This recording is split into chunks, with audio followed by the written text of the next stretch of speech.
25 boats start the final day of the AB Equipment World Marathon, with only 10 boats free of penalties and with any chance of winning the world title.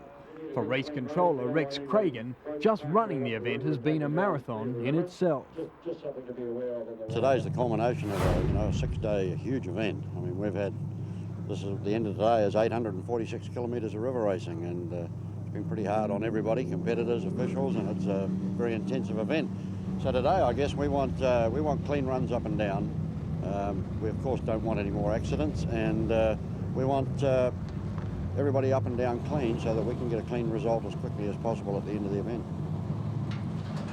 Waimakariri is a traditional place for the finish of the marathon. Why is that? Well, it's because it's the most jet-boated river in the world. It's a beautiful river. It's challenging. It's got a little bit of everything in it, but it is definitely a boater's river. And finishing, of course, close to a major population base like Christchurch is great too, because we've got a spectacle out here today that it far exceeds anything we've had in the past with marathons, and it's going to be a great day. For race leader Michael Hill, it is business as usual. Stick with the game plan, keep out of harm's way, and run your own race. 70 kilometres to the Gorge Bridge and back. John Vanderhole isn't pushing either. The concern for ICI Autocolour is holding on to second overall. We've got about 11 minutes up our sleeve, and it's a shorter leg today, so as long as we get up and down on the pace, we should be in good shape. No, we have no expectation of making any inroads on Michael. That's not part of the game plan. We just want to keep circulating. It's critical to get up and down with a reasonable sort of a time. The upstream race is uneventful, except in B class, where the two remaining contenders for overall both strike trouble. Class leader Mike G. Taylor spins up in the unfamiliar braided waters and can't restart the engine. Like a duck tending her ducklings, Jeff Horn arrives on the scene with the rescue boat, towing them to safety. To be eligible for a win in a world marathon, competitors must start and finish every leg. By the time Mike and crewman Alec Hall find the wire dislodged from the ignition system, they won't have enough time to make the finish line within the allowed penalty time. After more than 800 kilometres of racing, they will miss their class win by just 3 minutes. All Raynard Crode has to do now is get Eastfuels to the finish line. But the Waimakariri bogey gets him too. His dream of a class placing, let alone a win, shatters with his flywheel.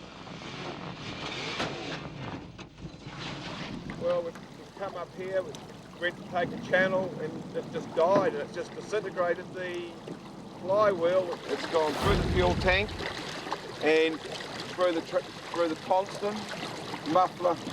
That we'll have to sort it out and see what's collapsed first. What we're going to do with it, it's going to happen right first time or you'll lose it, all right? Or can we pump some of this water out to start with?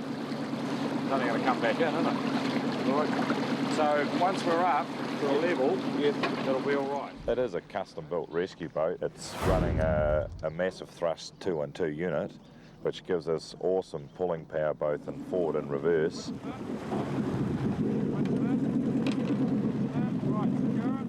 The other features of it is full access right to the back, so we can walk right down to the corners to hook onto cleats when we're towing. We run the bar around the back of it, not for a crash bar, but when we're towing off a specially built winch in it, we can tow a boat on a very short rope. The jet unit puts the pressure of the water under the boat, lifts it out of the water for us, and we're away towing, and we've got control through the shallows. The majority of our time is spent recovering boats, more so than attending accidents, and that's what the boat's been purposely built for, is for towing boats and getting into shallow water to help competitors. It's surplus to what competitors expect, but now that they've got it, they want it there all the time. Race leader Michael Hill is unaffected by John Watson, who goes on to take line honours in both directions. With overall honours out of the question for Justin Boyce, he concentrates on what he came here to do, gain valuable experience in the New Zealand shallows. It's been quite an experience. We'll be back for sure. Boat's handled well, crew's done a good job. I've learned a lot, and we've had a lot of fun. We'd like to complete the trip well, getting down there in one piece, but we'll be back. I guess I can sum it up with that. And settle it he does, thundering down the Waimak a mere 26 seconds behind John Watson. If there's one thing the Canadian is, it's tenacious. Spencer King has rebuilt the engine in Sunset Shaker overnight, yet again, replacing 7 of the 8 pistons. We're really not too sure why it's doing it. Maybe we're pulling a little bit too much power off the little motor and cracked the piston. So we fixed her, and we're out here just to have a good time and see if we can maybe pull a third or something like that.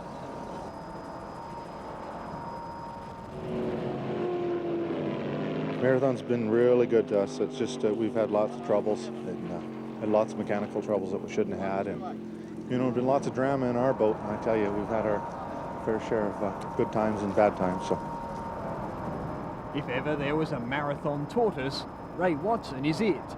The C-Class entry is shorter and slower than most, but Divine Madness mixes it with the big boys. Consistency is the name of the game, and Watson has watched enough fall by the wayside to eventually take class honours and an amazing 3rd overall. Consistency is also the game plan for John Vanderhole, holding on for 2nd overall. But the ICI Autocolour entry loses its shine when a broken valve spring forces him to trailer the final leg back to the finish for the presentation, letting Stuart Cridge in Independent Fisheries in for 2nd overall.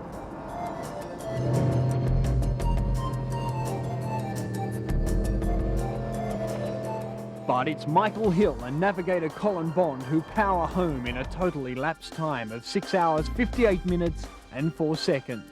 After flawlessly racing 846 kilometres over 6 rivers with a winning margin of more than 53 minutes, Hill and Bond are entitled to the world crown.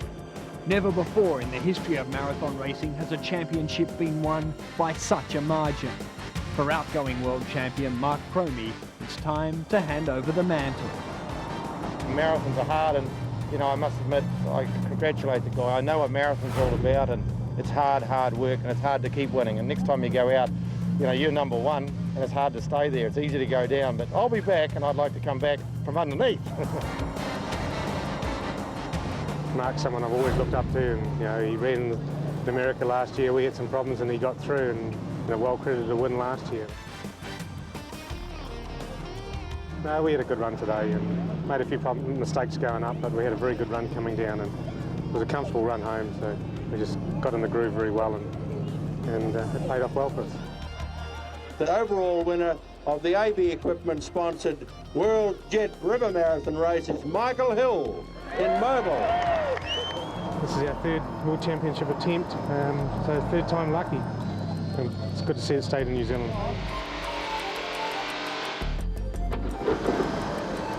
We showed them, at least on the North Island, that we got the fastest boat, and it came from America this year.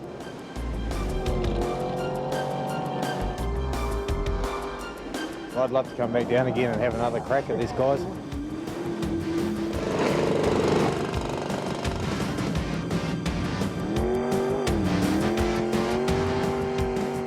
I had one guy tell me, he says, well, the fastest boat never wins. I wish I could prove him wrong.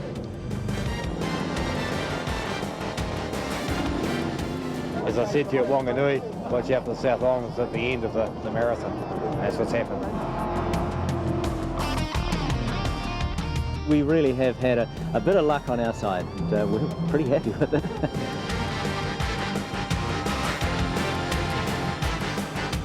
Hopefully we'll be back someday.